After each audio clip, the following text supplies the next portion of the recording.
1, 2, 3, 4.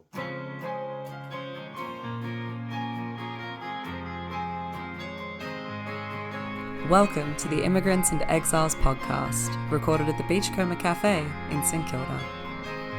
In this episode, Walter and Moreno discuss some of their most significant childhood memories, their first trips to Italy. Together, they recall and compare the disparity of those formative experiences, their first trips to Italy. Together, they recall and compare the disparity of those formative experiences, the drama of travelling by sea to a place called home, a place that at least one of them had yet to set eyes on. They have first encounters with true boredom, emaciated aunts, toothless grandfathers, the nighttime emissions of elderly relatives, and above all, the dislocation of returning to Australia. Your hosts are Walter Musolino and Moreno Giovannoni. Technical production is by Laura Wild.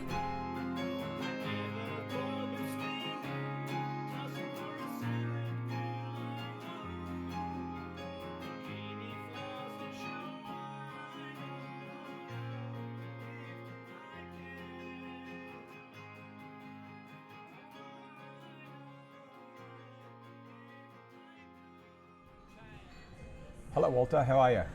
Pretty good. I'm having some porridge at the moment. Yeah, Walter's sitting across from me in the Beachcomber Cafe in St Kilda. It's a Friday morning. We come here a little bit early so that there's not too much noise in the background. But as you can hear, there's music playing. You'll probably hear crockery and cutlery and people chatting in the background. But we're starting a new series in these podcasts. Telling the stories of our trips back to Italy over the decades. And my first trip back to Italy with my parents was in 1969. I was 14 years old. My brother was 10. And you were born there though, unlike me. I was born in Italy, yes. But I've lived here since I was 3, so I've been in Australia 11, 12 years.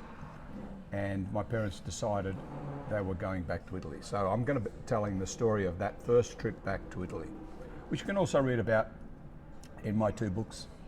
I'll use that material to talk about our experience as a family. And there is a fly buzzing around. There's a lot That's of flies annoying us. buzzing around on one of Melbourne's incredibly hot days, 43 degrees. That's but right, coming up. we're cool here. Yep. So Walter's having his porridge. I've already had mine, so that's why I'm talking first. And I already had my hot chocolate. And you went back to your origins, whereas I was going back to my inheritance. Okay.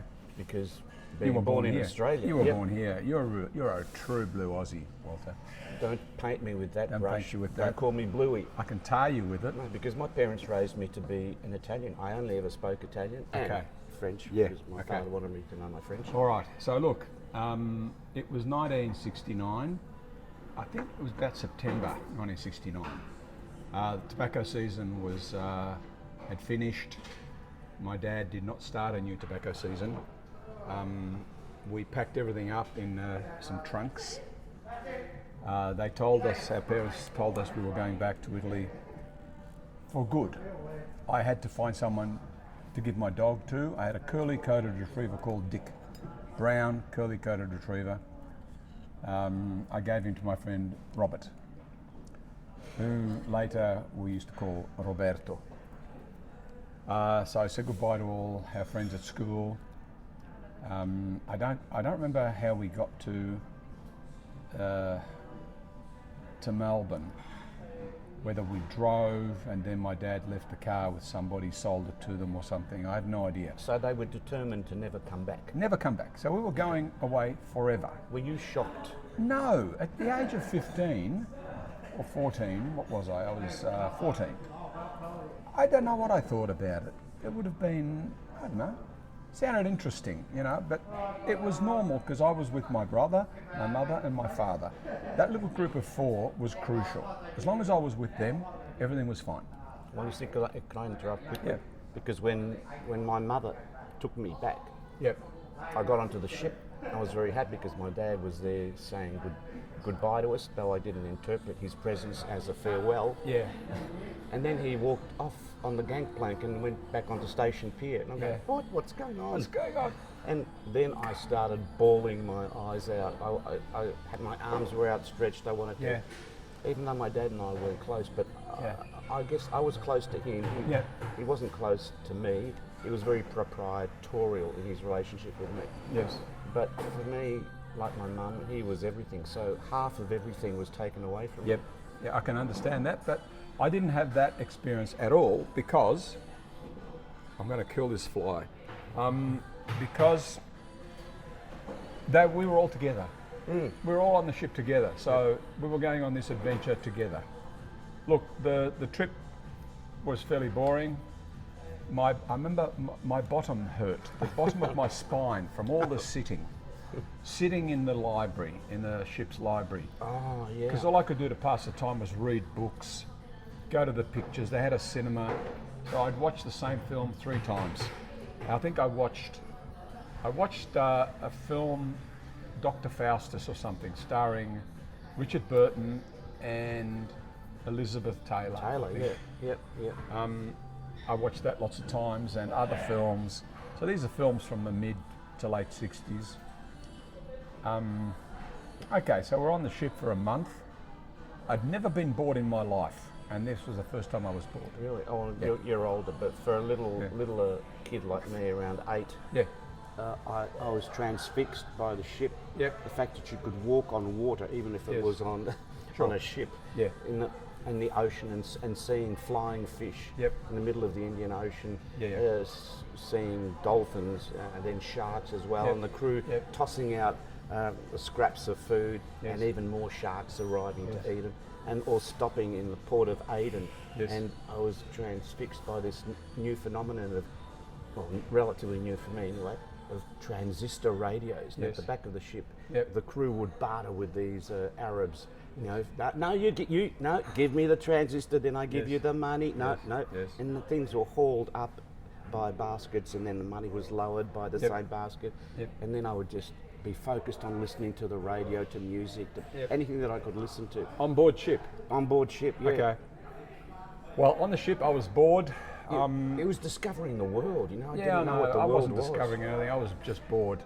We got to Genova, which the Australians call Genoa, and other English-speaking people. Genoa. The first football club in the world. Okay. By a group of Englishmen. Okay.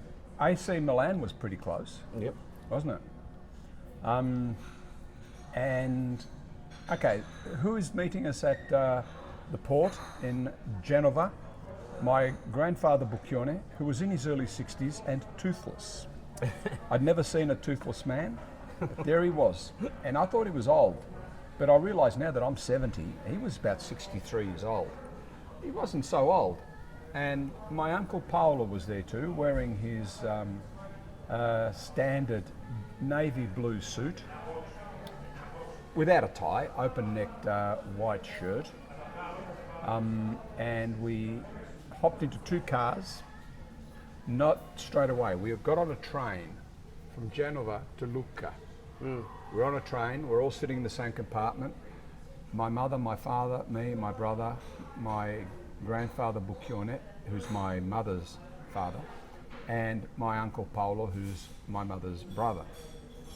So there's, 6 of us in the compartment, and people are chattering and talking, and somebody mentioned something about, having to go back to Australia.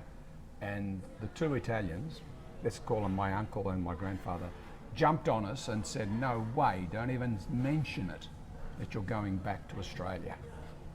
They were adamant about that. It was a merger and takeover. Acquisition. The nightmare was over, okay? We were back in Italy and that was it.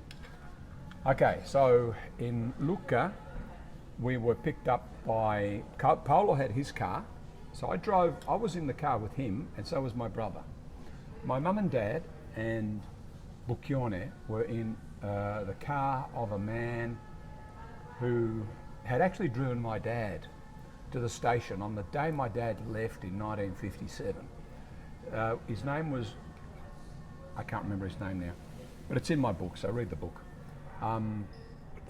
He was driving the car, so we had this man hired the car, full of suitcases. The trunks were coming by truck or something some other day, and we drove to the village. The village, we would have got off the train in Lucca, hopped into the cars, and driven to the village, which is the village. It was a hamlet called Villa, which is part of Sanginese di Compito in the province of Lucca. Yeah, would it have been smaller, the same size as, or bigger than Myrtleford? Oh, Myrtleford is enormous. Ah. Sanginese, the municipality, no, it's not a municipality, it's what they call a frazione. Yeah. Probably had 700 people. The little hamlet that we were in, which was part of that, had 120, because I counted them one day. I sat in my grandfather's doorstep and I counted the people, 120 people in the village. That's tiny. It was tiny. So anyway, we get to Villa, and we all hop out in this little courtyard, and there's my grandmother there, this fragile looking woman, very quiet, humble, a little bit bent over, with her apron, shuffling around in slippers, and she heads straight for my mum. This is my grandmother, it's her mother, and she's crying and hugging her. Be delirious seeing her daughter again. Amazing, yes. And then my aunt Gemma. Aunt Gemma was tall. She looked like a ghoul, very thin, skeletal almost. She had a thyroid problem, which meant she remained very thin, which is probably why she never even had a boyfriend. No one ever tried to court never her. married. Never married. Oh. She was the unmarried sister, lived with her brother, raised my mother and Paolo, and did all the cooking. My grandmother did the housework. My grandmother suffered from, I reckon, postpartum depression. Both times she had children, she became even more depressed than she normally was. So we're in the courtyard, everyone's saying hello, all the neighbours came out and carried on, and so this is all happening in one day. Then we all went and had lunch. And I mean, I was a little bit bamboozled, confused, but as soon as we sat down and they started serving the food, I thought, oh, yeah, I recognise this, because we had minestra, okay, which is chicken broth with little noodles in it. That's all it is. And I thought, oh, my mum makes food like this. Was it served in a communal bowl? No. Well, look, I don't know. All I remember, it was in my plate, and I ate it, and it was nice, like my mum's food. I realised later this was where my mum learnt to cook. Yeah, because Gemma did all the cooking, her aunt did all the cooking. And so we were eating that. And then we had, second course was a rabbit stew, in a tomato-y stew. Like you have chicken alla cacciatora. This was coniglio alla cacciatora, okay, which I thought was delicious. Lots of bread, you always use the bread, you dunk it in there. In the fetishization,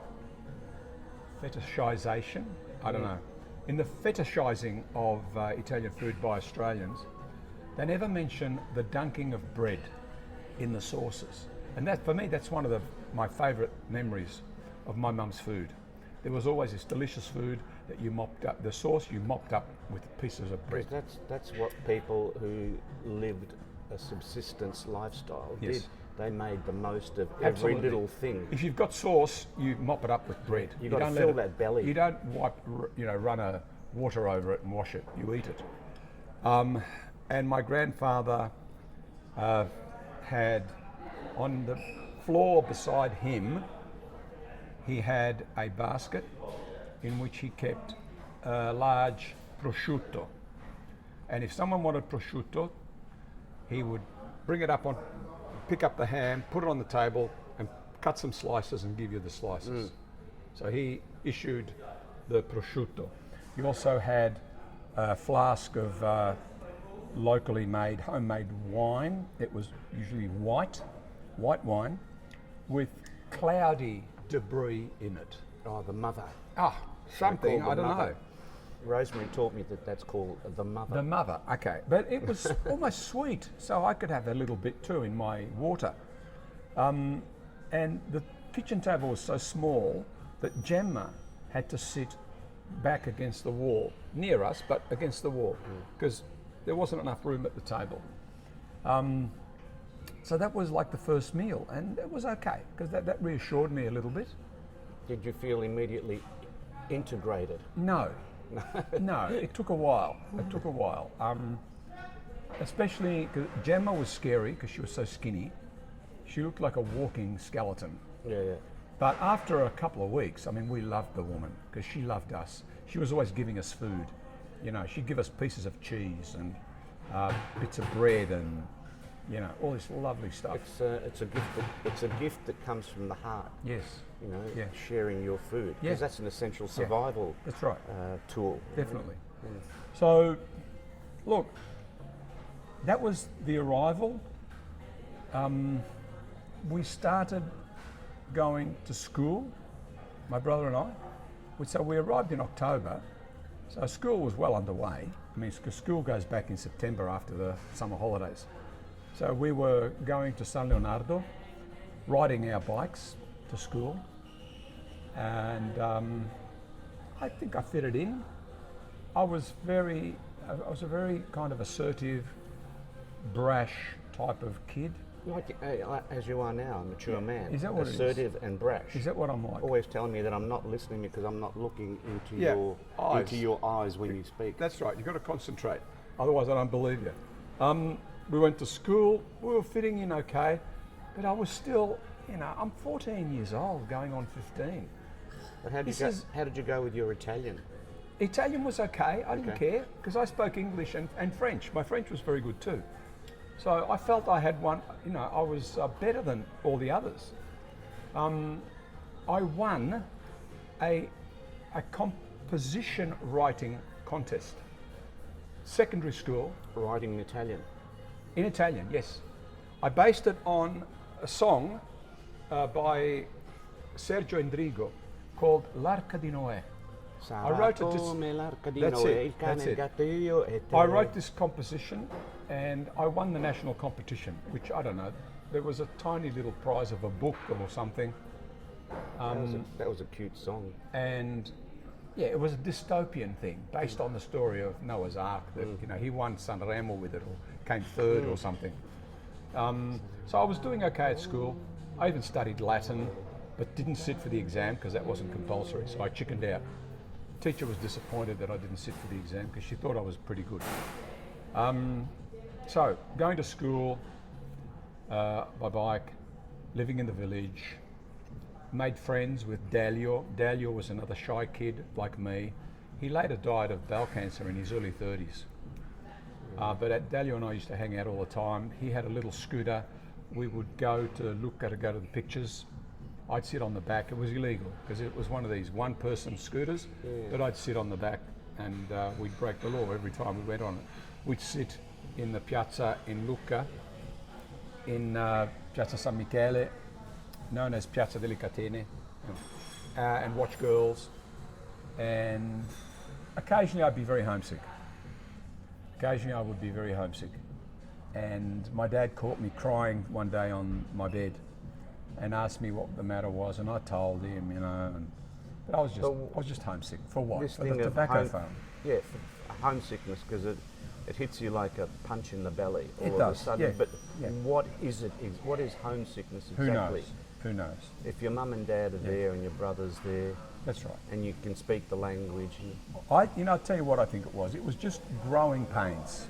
There were girls that I was interested in, and they weren't interested in me. In San Ginese, in Villa, yeah. So I had these kind of adolescent feelings that weren't being, you know, aspirations that weren't being fulfilled. So I was just a little bit of a psychological mess, which at 15 you are, you know. There's nothing serious, but nevertheless, my parents decided we were going back. Is that from being brash and assertive? No. Because I always found, yeah. I look at myself in the mirror and I think, nah, I don't get it. Yep. Always successful with girls. In fact, if I stood at a stop, as a little kid to catch a bus. There might be 3 girls behind me, older than me, going, ragazzino, vie qua, dai. So this happened in Italy, Walter. We're talking about Italy here. Italy all the time, All the time. Okay. You know, and So you used to approach girls like that? no, I didn't approach them. You didn't they would approach always them. approach me, but I think maybe this is interesting in the male-female relationships or connections. That girls like guys, especially that they think are vulnerable and quiet and a bit introverted. Yep. You know, that they can run the show. I've heard the opposite. That women, girls like confident men, No, self-assured. I'd like, did that come from females or males? I don't know. Because I just look at, I balance up the behaviours. Well, you you can have a be different entertaining, theory. and then I'll call that cute. Yeah. But being entertaining, Yep. or perhaps even being brash, you can still be non-threatening, right? Yep. Should be non-threatening. Yep.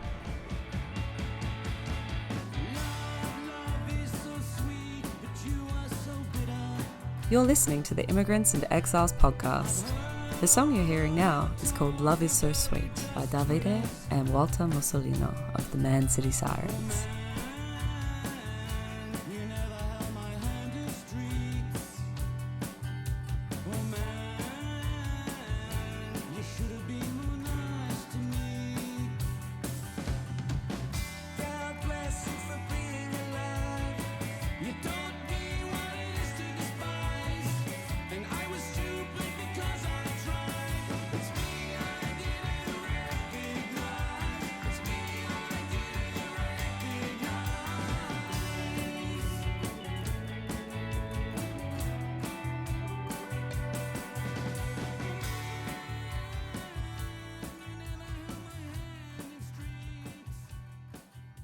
Anyway, I got nowhere with the girls, didn't matter.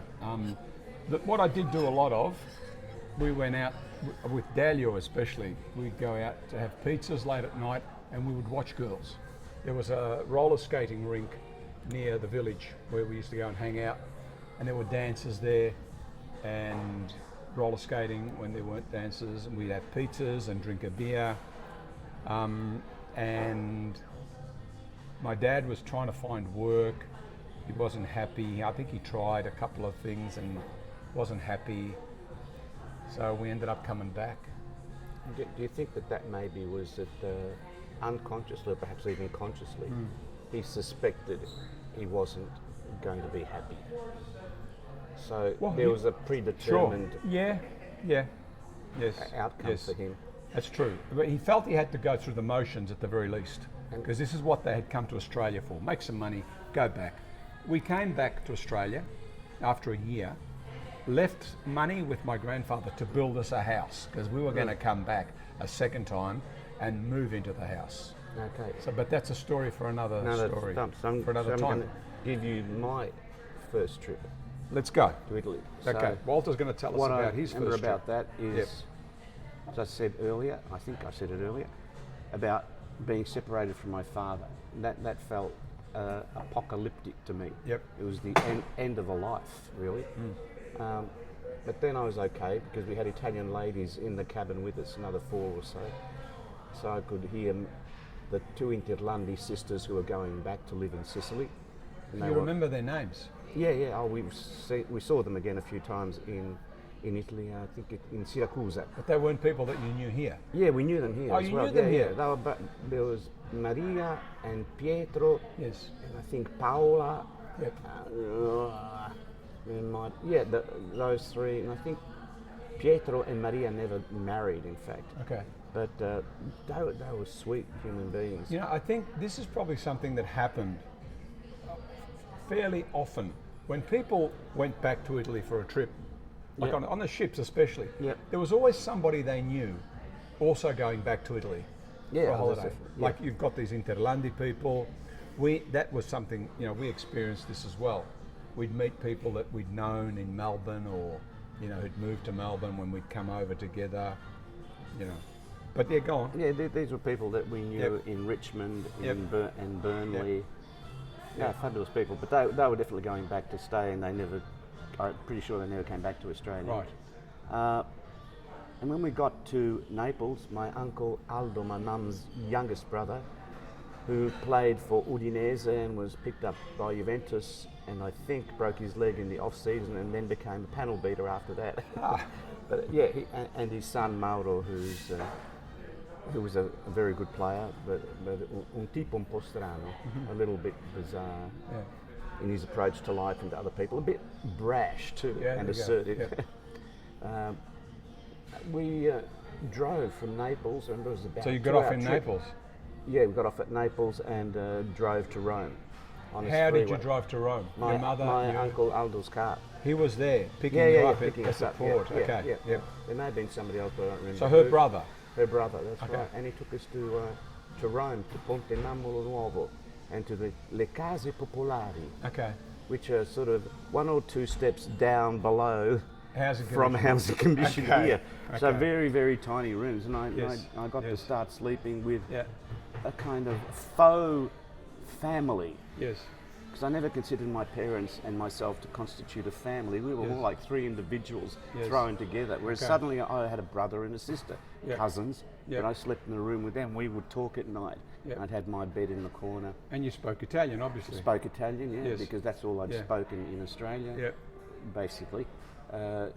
And often I would sleep in the room just on the other side of this little bedroom, which was the end of the corridor, with my grandparents in a bed that was like sleeping on bread, on wholemeal bread, because it was full of duck feathers. And they go, oh, ow, ow, ow, prickly. Yes, but prickly. I love the fact that I had these 2 warm bodies of these human beings whom I'd never met before, but I was in love with them. They were almost like dolls to me. They never said anything nasty, even though my grandmother was, I'm sure in another podcast I called her La Tedesca. She was renowned for having a stick whenever her children had to come home for lunch or dinner. You know, if they didn't turn up straight away, it was whack, whack, whack. But my grandfather, with whom I played cards, and was a veteran of World War I and had been knighted for his services in the war. So he was a cavaliere. He was il cavaliere all'ordine di Vittorio Veneto. He was a sergeant major in the Alpine troops. My God, he had very defined jaw, very square-faced, with a big nose. And whenever he lost a game of cards with me, I don't know if he'd let me win really. I couldn't understand how I could beat him at Briscola or Scorpa. He'd throw the cards in my face and his tongue would come out like a snake. And I'd go, oh, shivers, what's he going to do to me? But I loved him too because he'd send me off to buy Walter, su va comprar le nazionali, dai. So he'd give me some money and I'd go up to the tobacconist and buy the cigarettes for him and bring them back. This is the Salia Tabacchi, right? Salia Tabacchi, that's right. People say that's like smoking glass. You know, that's how good those cigarettes were. Nazionali were harsh. But he was tough. He was a tough man. You know, just on grandparents and relationships, I wasn't that intimate with my grandparents, though I loved Bucchione, my mother's grandfather. I was really intimate with them because they would let me sleep with them. Yes, of course. And I loved that. My father, when he was a little boy, he would often sleep with his grandparents. He'd go, if he was like having a nightmare or something, he'd go and sleep with them and they would welcome him. And he remembers how lovely he felt when he hopped into bed with his elderly grandfather and grandmother, and they farted under the blankets. I don't remember things. They farted under the blankets, and he can remember the smell under the blankets of their farts. And that rabbit. He loved them even more because they farted under the blankets. You know. Anyway, go on. It was a stew. Human stew. Yeah, and I think my mother slept in a little bed, a fold-up bed in that room as well. But I got to sleep with them if I wasn't sleeping with my cousins. But I loved it. It was a family that I didn't have in Australia. Why did she go? This is your mother by herself. Yeah. And you, at the age of 8, she took you back to Italy. What for? For a holiday? It's a long way to go for It's hard to know because it was during... it's a month's trip. Yeah, that's right, a month's trip, and then you're spending 3 months there, another month's trip back, you know, so half a year. And whenever I went to Italy, I could say most of the time, except when I was at uni, a few times I went just for a month on my own. it was generally for half a year. So Yes. I was getting confused about Yeah. curriculums in Australia, Sure. curriculums over there. Yeah. You know? Yeah. So this first trip though, okay, so you're sleeping with your grandparents, you're playing cards with your grandfather. Yeah, you're going to school? Yeah, You're 8 years old. The school was opposite. It had a huge soccer field and Yes. a small primary school with a big Okay. oak tree in the middle. Yep. And we would collect the acorns. And I asked my uncle, why are we collecting the acorns? Because we're going to give them to this farmer. Are they outside living Rome. in the same apartment? Your uncle? Yes, that's right. They The had, same apartment? They had a double bed that was a fold-up bed that came out of the. Who, your uncle and his wife or something? That's right, the lounge.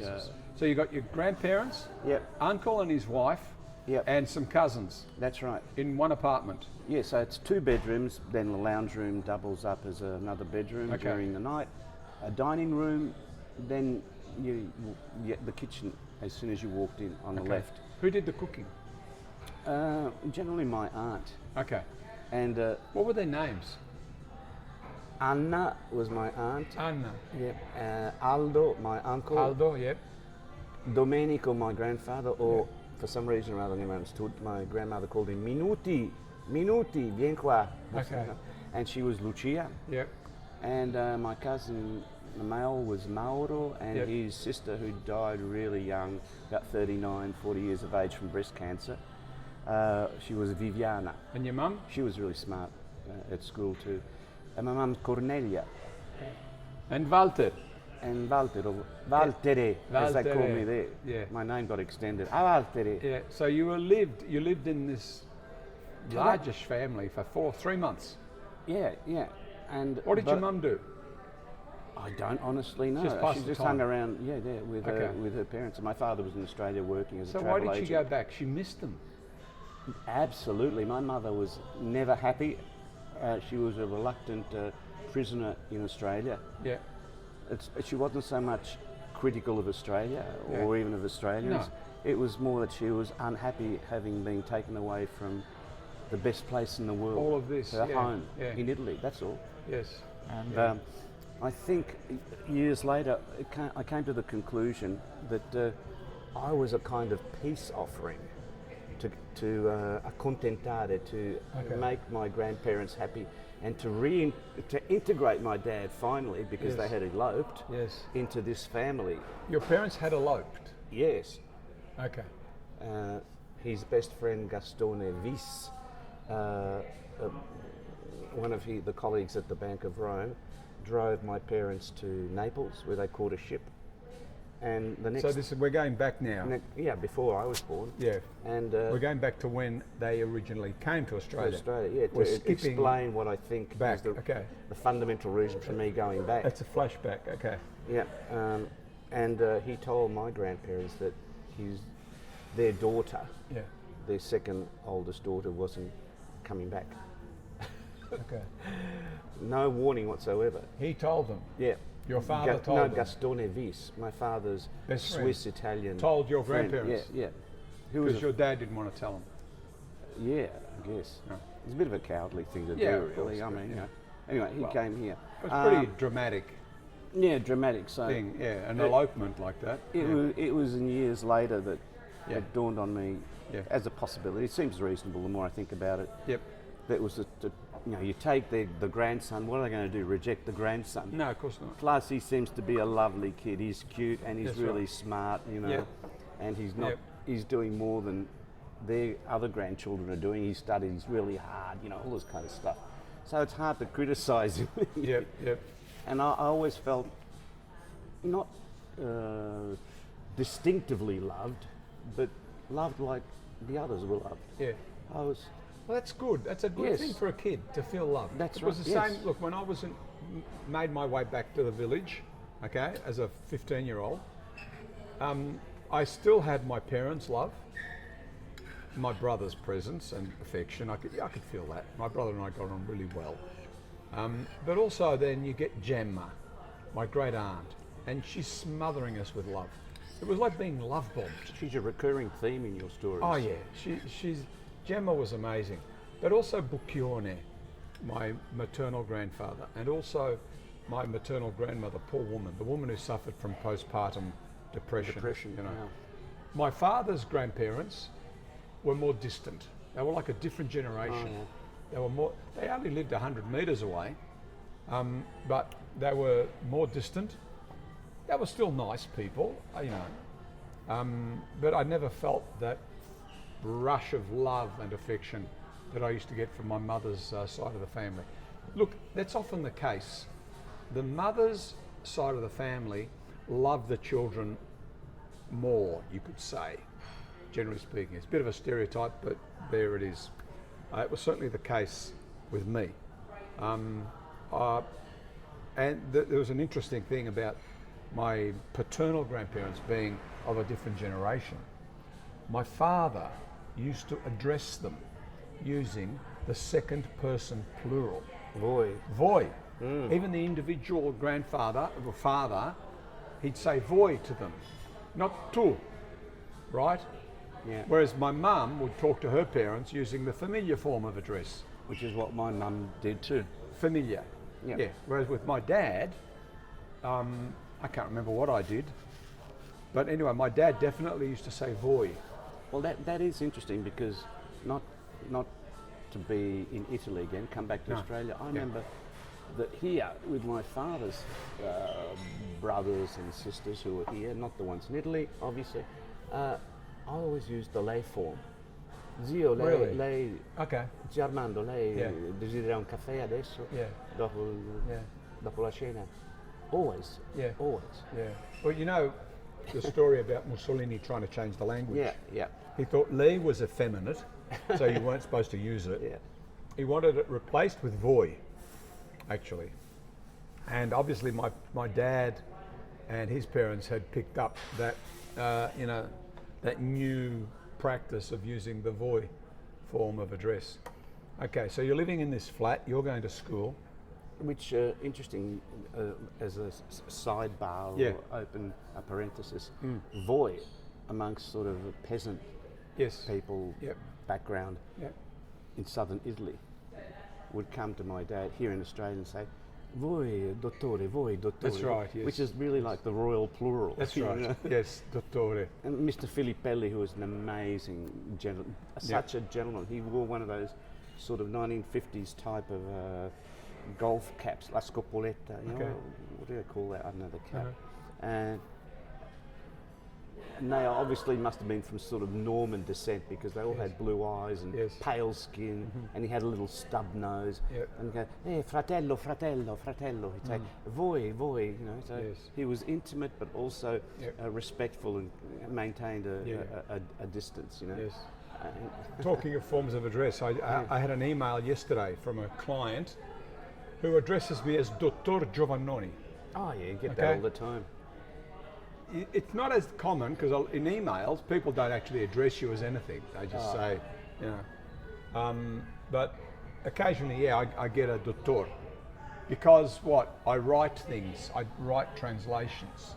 Anything to do with writing, or for which you think somebody might have a diploma or a degree, you call them Dottore. Yes. You know. Scale up, don't scale down. That's right. Yes. Yes. Okay, so you're there for 3 months. Yeah, and then settling in there, but without any understanding why I'm there. I just accepted it. Then eventually come back to Australia. And Now, then why? How did that happen? coming back. Yeah. Your mother started talking about it. We're leaving soon. No, nobody ever spoke to me. I was just un'ombra. I was just the shadow that So follows one morning, we're your packing uncle, up to go, and we're driven back to Naples. Yeah. And I have what I remember as being anyway my first pizza. Yeah. In a little vicoletto. Yeah. In Naples. In Naples, in At the age of about 8 or 9. Yeah, and we're boarding L'Aurelia, La Flavia. La To Flavia. come back. What ship did you go over on? L'Aurelia. Okay, we went on the Galileo. Oh no, eventually I travelled on the Galileo as well. Okay. And I don't remember much about that trip, but it was just me and my mum. Yeah, coming back. Well, Well, you knew you were coming back to your father? I have no recollection Were you of that pleased whatsoever. about that, or? No, I know that I felt disoriented again. Yeah, you would. You just, at that age, you just feel... Look, I was feeling disoriented at the age of 15. Yeah. You don't move kids at our age. 8 years old. 15 is probably worse. Especially if you're not, well, in your case you guys did move as a family, but in my case, you're not moving as a family, saying, so why am I going with mum, dad staying here a long way away, now we're back here with dad again? I think they're probably marital relationship issues, you know. I don't know. But I think that all contributed, as well as other factors, to becoming an introvert. You became an introvert. Yeah, and then gradually to sort of not with me, you're not. No, You've never been an introvert with me. And with other people. I learned to cultivate the clown character. Right? So you come out of your natural personality and you perform. Yes. You try and be funny, witty. So you arrived in Australia. Yeah. By the way, is there anybody still around who could tell you why your mother went to Italy with you? That first trip, whether there was an issue with your parents' relationship. My mother did mention it. What did she mention? Because her parents were not happy that she'd come to Australia. Okay, so she wanted to somehow reconcile. Yeah, and she wasn't happy, so of course. She wasn't happy, so what was she doing? Was she testing the waters, seeing whether she could live without Alessandro or what? Who knows? Are people going to tell you the truth about that? No. Are there any people still alive who would be able to give you some clues? No. No, and they weren't the kind of people to share that sort of intimacy. You've still got people at that age, haven't you? Father's siblings or your mother's or something? No? Well, here in Australia there's Enrico Musolino, who's turned 100. Is he still? Yeah, he's gone into a nursing home. Okay. A remarkable character. So he has no clue as to what your parents were doing? Oh, he possibly did, I don't know. Is he still around? Yeah. Could he tell you? My aunt, his wife died last year. That's Renata's mum. They were, my father's side, are very cosmopolitan people, so they tended to not share the kind of intimacies or even the rumours. So you don't think Enrico would know anything? If he did, they'd keep it to themselves. Right, okay. It's only maybe when people were angry with each other. And do you know that so-and-so did this? Yes, and otherwise you go, ooh, what's that? It's like some ugly fact would rear its head. So, where do we go now? You're back in Australia? Yeah, back in Australia, and what was I doing? How are you feeling? First trip disoriented. Disoriented. Okay. Going to school in Carlton, St George's in Carlton, and hearing, because I was very Italian apparently, that they wanted to see me hung by my feet. Some of the Aussie kids, like in a piazza, like the real Musolino. Yes, the dictator. And if I tried to say no, that's Musolino, and that was Mussolini. Get back. What's the difference? Yeah. Oh, okay. We want to see you. And I used to think, what is it? Just like smelling my armpits? What is it about me that puts people off? Yes, I know. I don't know. All right. So I think, look, we can conclude one thing. Okay, disorienting. Yes, these are disorienting experiences, Walter. And that's why I was keen on never doing that to my kids. And same here. And the reason why, the common thing here is, it wasn't just for a holiday. It's not like you get on a plane now and you go to Italy for 3 weeks and you take the kids with you. No, definitely not a holiday. This is big. This is big stuff. It's a ship. You're on a ship for a month. Okay, you're there for 3 months. We were there for a year. Yeah. And then we were, another month back on the ship. It's like living in a different world. You leave this world, you go to that world. It's not like a holiday. You went to Mars. That's right. To colonise Mars. Yes. It's not like going to Italy for a holiday now, is it? Not at all. No. We're like the natural world, like plants. We instinctively want to put down roots. Yes. And somebody pulls up the plant. Yes.